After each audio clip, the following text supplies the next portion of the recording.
على الكيج. محمد فخر الدين يقف الآن. سيل من اللكمات العلوية من محمد فخر الدين للاعب أنيس. سيل من اللكمات على الوجه على البطن. الآن محمد فخر الدين يحاول السيطرة العلوية. دقيقة سيطرة علوية كاملة. السلام عليكم ورحمة الله تعالى وبركاته. في مقطع جديد مرحبا ببوكسينج بالعربي. نزال في الفنون القتالية المختلطة مع البطل محمد فخر الدين ضد البطل التونسي أنيس الغربي. نزال سينتهي في الجولة الأولى بطريقة رائعة. نزال يستحق المشاهدة وفوزا ممتعة للجميع وشكرا. كعادة كل مباراة صاحب الشورت الرمادي وأنيس غربي صاحب الشورت البرتقالي والأبيض الذي يبدأ من اليسار. يبدأ النزال الآن، النزال رقم 8. جس نبض من اللاعبين محمد فخر الدين وأنيس. جس نبض من تونس الخضراء ومن بلاد الأرز هنا في الديزرت فورس.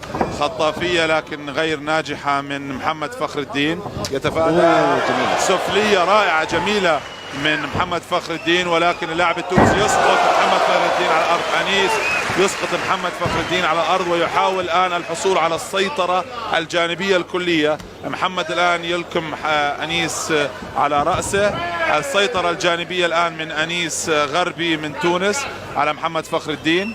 السيطرة الآن على الرأس من وضع الرأس. يحاول الآن محمد فخر الدين انه يمسك بأنيس لتفاديه من السيطرة. هنا قلة الخبرة طبعا من اللاعب محمد فخر الدين، بما أنه سنتين بس يتمرن في الرياضة وبالكاد يعني تدرب رياضات الأرضية. عمار سنتين بالملاكمة. سوري أنا قطعتك عمار. سنتين بالملاكمة لمحمد فخر الدين، ولكن 7 أشهر فقط في الجوجيتسو. الآن أنيس غربي من تونس الخضراء مسيطر على محمد فخر الدين من بلاد الأرز.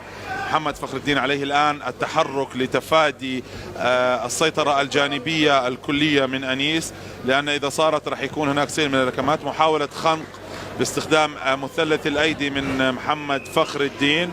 محاولة خنق لكمة على بطن محمد فخر الدين من أنيس.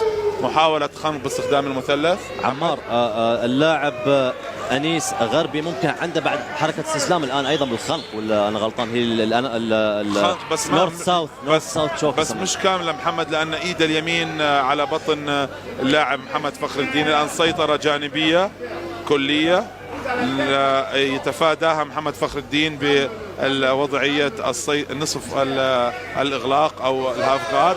كوع على رأس أنيس غربي من محمد فخر الدين. الآن السيطرة الكلية. محمد فخر الدين يضع هنا عمار كانت غلطة ثانية، يعني وقت المباراة إذا الحكم ما يقول شيء لازم ما توقف المباراة طبعا. يعني ما أدري ليش اللاعب أنيس غربي غلط من أنيس، ما كان لازم يوقف المباراة. لكمة صاعدة لمحمد فخر الدين من أنيس عندما أراد محمد فخر الدين الصعود.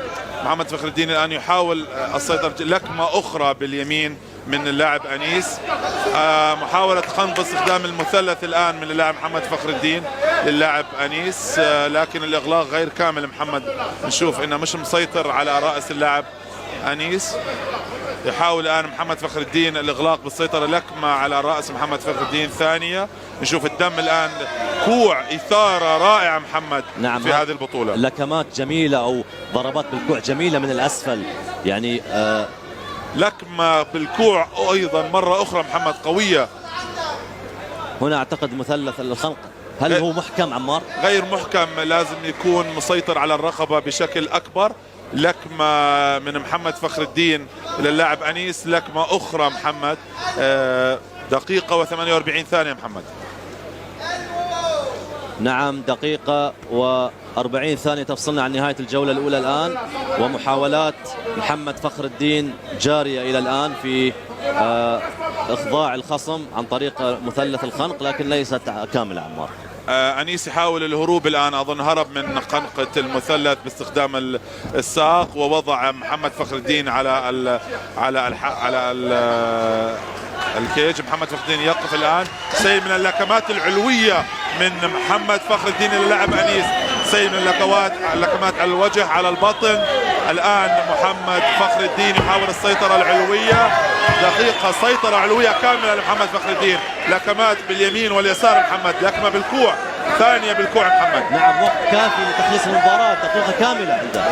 يجب عليه اللكمات تكون محكمة، يمينية كوع من الأعلى، ثاني كوع يمينية كوع.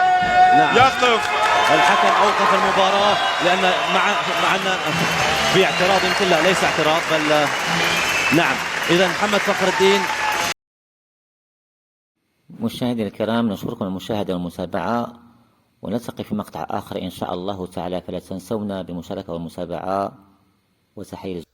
السلام عليكم ورحمة الله تعالى وبركاته. نتمنى قد استمتعتم بهذا النزال الرائع. إن شاء الله هذه القناة ستكون مخصصة بأبطال المغاربة داخل المغرب وخارج المغرب، وكذلك الأبطال العرب. إن شاء الله ادعمونا بلايك ومشاركة في القناة حتى يصلكم كل جديد، ونلتقي في مقطع آخر إن شاء الله تعالى.